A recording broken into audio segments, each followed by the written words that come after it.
The operator of a North Texas charity benefiting kids and education is under fire tonight. News 8 has obtained the charity's financial records, and as a result, some serious questions are now being raised about where millions of dollars in donations are being spent. And tonight, Brett Shipp joins us with details on this. That's right, Jason. The charity is called Score a Goal in the Classroom. Its contributors, some of the biggest names in philanthropy in Fort Worth. Its board of directors made up of former elected officials, the former city manager of Fort Worth, even the former Fort Worth school superintendent. So why is such a high-profile operation being accused of misusing donations? Tonight, News 8 investigates.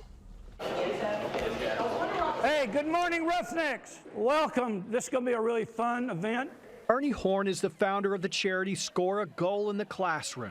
According to tax returns, he's raised more than $5 million in the past 5 years. And over the past 15 years, Horn says he has rewarded hundreds of thousands of students and educators with cash awards, plaques, school supplies, and donated books. Raise your hand if. How many of y'all like money? Raise your hand. Score a Goal's tax returns list generous donations from some of the most high-profile benefactors in the city of Fort Worth. But while many seem happy with his charity's operations, some of Horn's neighbors see a different side. Look, you move in the neighborhood with your Adolf Hitler bull. If you want to take the sign down, pay the consequences.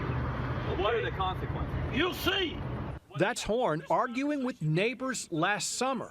Neighbors who say they know Horn as a combative troublemaker.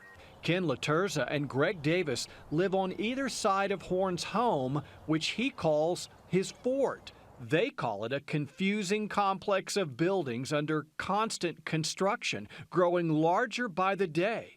But here's their real problem. Neighbors question who is funding that construction. Why? Davis says because one of Horn's construction workers showed him his paycheck. And I got a copy of the check that was written from Score a Goal in the Classroom. But there's more. A paint can labeled with the Score a Goal name. And this Score a Goal truck loaded with construction material at Horn's fort. Every structure here just doesn't make any sense. It certainly appears to be funded by Score a Goal. When we contacted Horn about his neighbor's allegation, he happily invited us on a tour. All right, well, welcome to the fort, okay? Horn says his fort doubles as the charity's headquarters. He showed us 2 storage barns filled with boxes of donated books. Most of those boxes were dusty, some topped with rat droppings, and the books inside? These are kind of old books here. Well, they're gently used, you know. As to allegations that charity money is being used to build his fort, Horn denies it. You can't find a cent here. The trucks. Where's it going? It goes to pay the bills. Horn then took us to an office where the charity's records are stored, but he warns us. Now, our office got broke into, and some files got stolen. The files that remain paint a confusing picture of the charity's finances.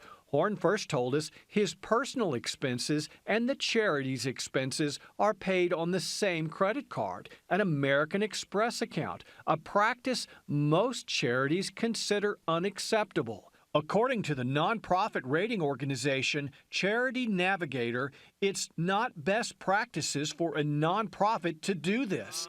Horn later told us the 2 accounts are kept separate. The only card I have is American Express. And that's your personal card? That's my personal card. So how do you pay for Score a Goal items on a Score a Goal checking account?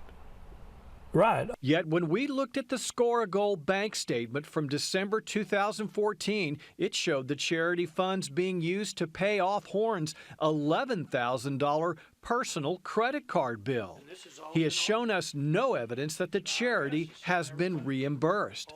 The charity's bank records also show Horn pays himself $5,000 a month salary. Yet in December of 2014, he paid himself an extra $16,500. But the board looks through every bit of this. But does it? Score a Goal's board president is former Fort Worth city manager Charles Boswell. Boswell has yet to return our numerous requests for a response. Two other board members, former Fort Worth City Council members Jim Lane and Daniel Scarth, declined to comment. Another board member, former Fort Worth ISD Superintendent Walter Dansby, told us by phone, quote, "I have only been on the board for 1 year, but I think what they are doing is of great benefit to the children." Meanwhile, Horn's neighbors say they have taken all of their allegations and concerns to the board, but they have been ignored. You know, I'd love to see a forensic audit. I'd love to see just an audit. But it appears neighbors are the only ones asking the tough questions about where the money's going and what's really going on at the fort. This stuff just floats into our yard. What is it? It's a child's book that's being burned. Brett Shipp, Channel 8 News. And this final note, late today, Horn gave us a statement saying none of his personal expenses have been paid for by his charity.